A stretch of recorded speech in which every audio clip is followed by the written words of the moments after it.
Hi, this is Tony Teolis of ToDoListHome.com. I want to give you a tour of the backyard today and the front yard and show you how I'm turning this landscape into an edible landscape. This is episode 140 of ToDoListHome.com. Grow plants and trees for sweet edible landscape. In the front here we have two grape plants that I put in a 2x8 bed. These are Cynthiana Nortons, and they're good for growing Cabernet Sauvignon wine. At least they're good for growing the grapes that will make Cabernet Sauvignon wine. And here is a raspberry plant. Over here is a large three-tiered strawberry planter. And this is a side view where you can see the fig tree. These are more raspberry plants that I put in the spring. And this is an older set of raspberry and blackberry plants put in 2010. This is a pyramid strawberry planter that I built back in 2010. And it grows strawberries. They're just all mulched over. More strawberries over here, as you can see. In the backyard I have blackberries and raspberries again growing in this long bed. And in 2011 I planted extra thornless blackberries to add to the delectable crops. This is a raspberry plant that I pulled as a runner and planted there. And as you can see, when we walk through the backyard here, I've terraced the steep backyard and created these swells in which I'm going to go ahead and plant wintergreen. And there's another grape plant right there. That's a Concord grape that I just put in a couple of weeks ago.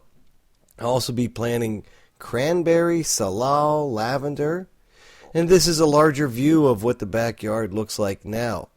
Up in the foreground is a larger swale, and I'm going to go ahead and plant some larger plants in there. It'll be ground cover and it'll be edible. These are two Mars grapes. They're seedless grapes. They'll be growing big and large in here.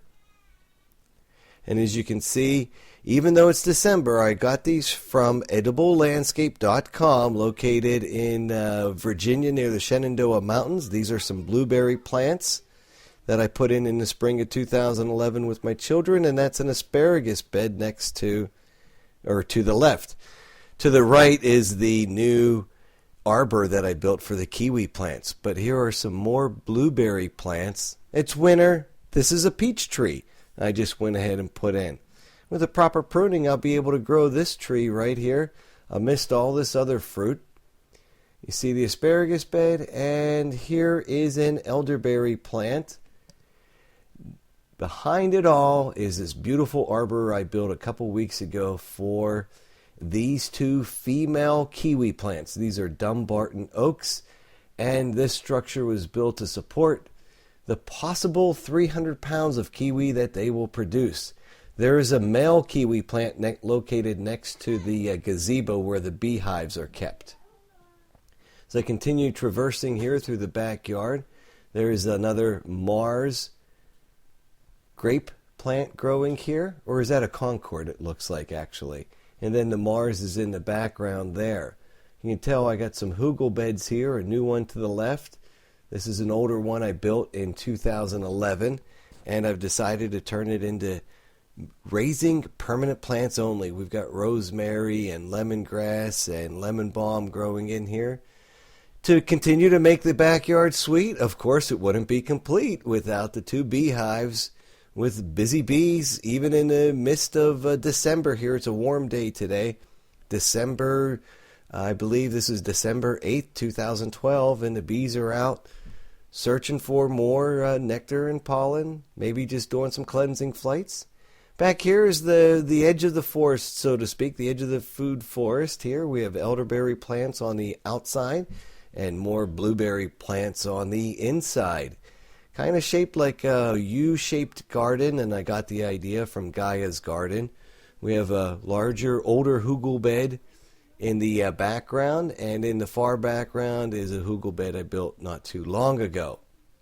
So as you can see, if I could stand still here long enough to give you a view, there's a lot of fruit growing here, a lot of fruit plants. It's hard to tell their fruit now in December, but wait till the spring when a new video comes up. And I have great plants growing on either side of the steps that lead up to the deck, That's a raspberry runner that's grown into a nice plant on its own. I pulled that from the side. And these are more grapes right here. This is another, I believe this is a Cynthiana Norton, just like the two in the front. And over here is another Concord grape. Just wonderful. We'll see how they grow, but if they do, the bounty will really be something in this backyard. That's the asparagus bed. And you see the original, or the first asparagus bed up there, the big fern-looking thing. I want to come back and give another view of what the whole yard looks like from the back here with this beautiful new arbor put in. And where we do some other things here is in the back in a shade next to the trees where it's moist all the time. You see I've waxed over mushroom plugs that my son and I put in last week. So I got several hundred shiitake and oyster mushroom plugs planted or inoculated into these logs and then sealed with wax. And in maybe another 5 months to a year, we'll see some mushrooms coming out of them.